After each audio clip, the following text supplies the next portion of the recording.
Assalamualaikum warahmatullahi wabarakatuh. Hari ini kami akan mendemokan hasil final project yang telah kami kerjakan untuk mata kuliah sistem basis data. Di sini untuk final project ini kami membuat sebuah database sistem tentang Ghost Asri Bu Endang yang nanti detailnya akan dijelaskan oleh teman saya. Di sini sedang melihat tampilan dashboard yang ada beberapa fitur sebagai berikut. Yang pertama ada fitur forms, yaitu ada forms pegawai, penyewa, sewa, dan detail penyewaan. Kemudian ada fitur reports, di sini adalah kumpulan reports atau laporan yang ada pada Kosan Seribu Endang. Kemudian di sini tentang kami, yang berisi tentang data dan biodata kami. Kemudian di sini adalah CDM dan PDM yang dibuat untuk menyusun tabel, entitas, atribut, dan lain sebagainya dari database sistem ini. Kita lanjutkan pertama dari, tentang kami. Sebelumnya perkenalkan nama saya Amadea Triza Audina dengan NRP 50252211183 dan tanggal Lalu lahir. saya Aten Hodatul Yakuta dan NRP 5025221235. Jadi kita bakal bikin database dari database yang dimana tuh database tentang kos dari ibu saya tuh Bu Endang, kos asli Bu Endang, dimana tujuannya tuh mempermudah dalam mengolah data dari kosan ibu saya yaitu seperti data penyewa, pegawai, kamar, transaksi yang bakal memudahkan untuk melakukan update pada transaksi penyewaan yang dimiliki oleh kas ibu saya. Kemudian akan saya lanjutkan di sini ada CDM dan PDM. Pertama di sini ada CDM, kami memakai software Vertabelo untuk mengerjakan CDM dan PDM-nya. Di sini ada 7 tabel, 7 entitas, ada tipe kamar, kamar, detail sewa, sewa pegawai, penyewa, dan metode pembayaran. Yang nanti hubungan antara ketujuhnya lebih mudah untuk dijelaskan menggunakan forms atau reports. Dan kemudian di sini juga ada PDM dari, di sini juga ada PDM-nya. Dan kemudian lanjut ke forms-forms. Yang pertama ada forms untuk tambah pegawai. Di sini, mmm, ada form untuk menambah pegawai sekiranya jika kos Asri Bu Endang ingin menambah pegawai. Kita bisa menginput ID-nya, nama, tempat tanggal lahir, alamat, nomor telepon, dan email pegawai, jenis kelamin, kemudian nanti kita simpan dan langsung terupdate pada, tabelnya. Kemudian kita akan lanjut ke tabel penyewa. Di sini kita bisa mengisi tambah penyewa jika misalnya ada penyewa baru yang ingin masuk. Pertama kita menginput ID penyewa, kemudian nama, langsung saya praktekkan sekalian, misalnya kita beri nama relawan penyewa,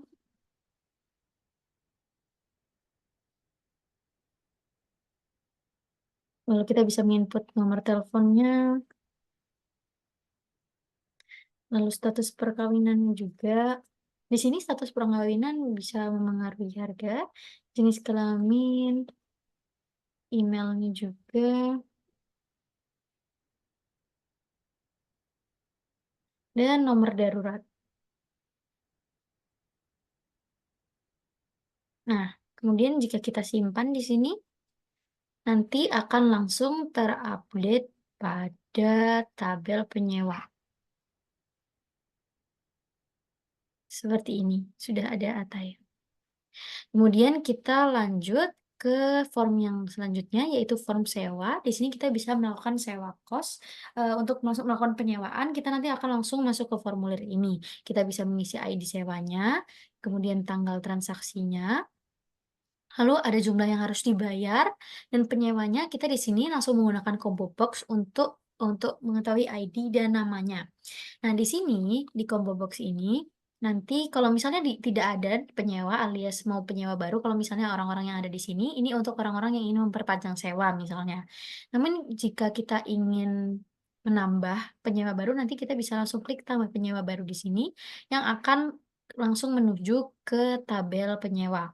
Selanjutnya ada juga tabel detail penyewaan, formulir detail penyewaan, di mana di sini nanti bisa mengisi tanggal sewa, tanggal batas sewa, jumlah bulan, ID sewa, dan kamar, dan tipenya. Di sini kita bisa di sini sudah ada isinya dari combo box tersebut, yaitu ID kamar serta tipenya, ID kamar serta tipenya, dan begitu seterusnya.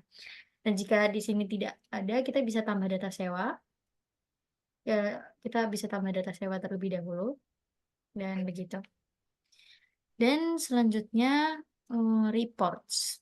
Di sini Di sini ada reports, yaitu pertama ada pendapatan per tahun.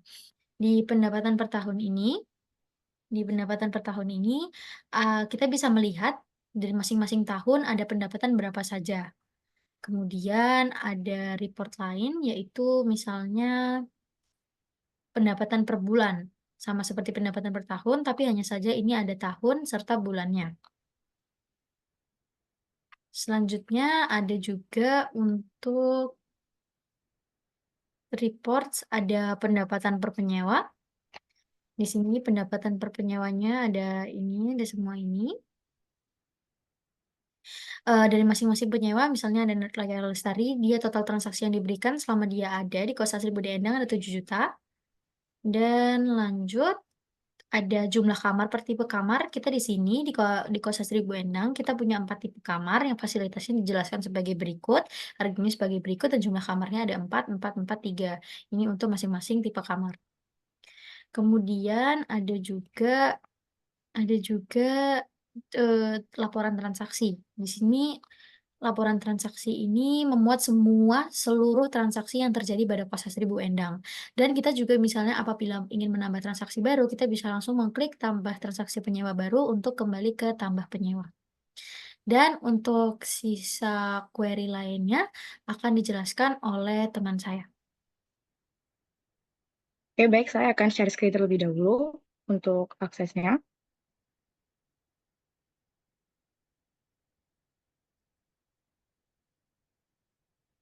Oke, kita lanjut ke report selanjutnya, yaitu ada pegawai dan transaksi. Di sini ada laporan rincian pegawai, jadi setiap pegawai sejauh ini kita memiliki 4 pegawai, dan setiap pegawai masing-masing bakal melakukan transaksi per tipe kamar dan kamarnya. Jadi kita bakal mengetahui laporan rincian pegawai apa aja, transaksi apa aja yang dilakukan oleh pegawai Dinda Putri dan selanjutnya. Oke, lalu kita kembali, kita lanjut ke report lagi. Kita lanjut ke report selanjutnya, itu kamar dan riwayat penyewaan. Jadi di sini setiap kamar eh, akan muncul history atau riwayat penyewa siapa aja sih yang menempati kamar-kamar di kos-kosan asli Bu Endang ini. Kita lanjut ke sewa lebih di data total transaksinya ini. Ini muncul semua transaksi yang lebih di rata-ratanya itu ada sekitar 3 jutaan rata-ratanya. Jadi yang muncul di sini sekitar di atas 3 juta semua. Lalu kita lanjut ke report selanjutnya, yaitu ada metode pembayaran dan transaksinya. Jadi kita bisa mengetahui jumlah transaksi yang dilakukan setiap metodenya. Ada tunai dan bantuan, banking 39, dan seterusnya. Lalu kita lanjut ke report selanjutnya, yaitu ada rata-rata pendapatan berdasarkan tipe kamarnya. Jadi kita bisa mengetahui setiap tipe kamarnya itu ada A dan fasilitasnya sebagai berikut, A, B, C, D, dan setiap tipe kamar memiliki rata-rata pendapatan segini. Lalu kita lanjut ke query-nya, yaitu cari kamar terisi berdasarkan tanggal. Di sini kita bakal menginput tanggal tanggal yang akan kita cari, yaitu seperti hari ini ada tanggal 20. Nah, di sini tuh list kamar dan tipe kamar terisi pada tanggal yang saya input tadi, itu tanggal 20 Desember. Jadi di sini ada 2 kamar, yaitu tipe kamar A dan B dengan kamar ID 02 dan 06. Yang dimana kita bakal tertera juga tanggal sewa mulai sewanya dengan batas sewa akhirnya. Oke, kita lanjut ke query selanjutnya, yaitu cari kamar tersedia berdasarkan tanggal. Jadi yang kali ini kita bakal mencari kamar mana aja sih yang kosong jika kita menginput tanggal sekarang, yaitu misal tanggal 20/12 juga. Nah, di sini ada kamar yang kosong, yaitu ada kamar 1, 3, 4, 5, dan seterusnya. Kita mengetahui berarti kamar ini yang kosong di tanggal hari ini. Lalu kita lanjut ke query selanjutnya, yaitu cari penyewa berdasarkan durasi bulan. Misal kita pengen mencari eh, kamar yang disewa selama 3 bulan.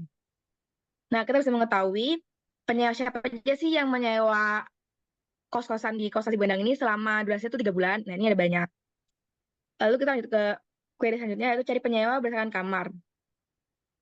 Kita pengen mencari adik kamar, misal K03. Nah, kita bisa mengetahui siapa aja penyewa yang menyewa kamar-kamar ini. Jadi dan juga ada kontak dari setiap penyewa juga. Mungkin kita bisa menghubungi penyewa sebelumnya dan sebagainya. Lalu kita lanjut ke menu report query selanjutnya yaitu pegawai dan tipe kamarnya.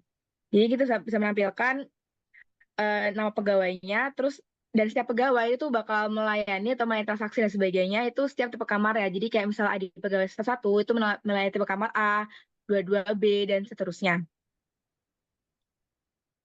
Lalu kita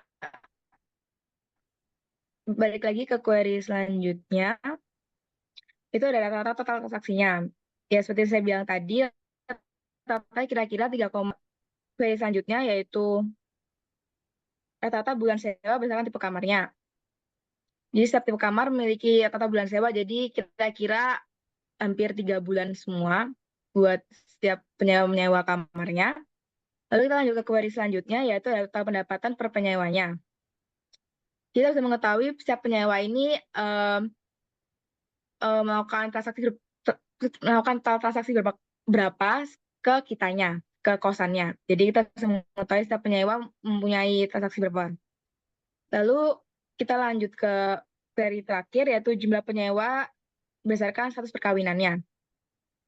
Di sini ada penyewa yang menikah ada 351, yang wanita lajang 48, dan pria lajang ada 3. Dan itulah hasil demo dari final project sistem basis data kami. Terima kasih sudah menonton dan wassalamualaikum warahmatullahi wabarakatuh.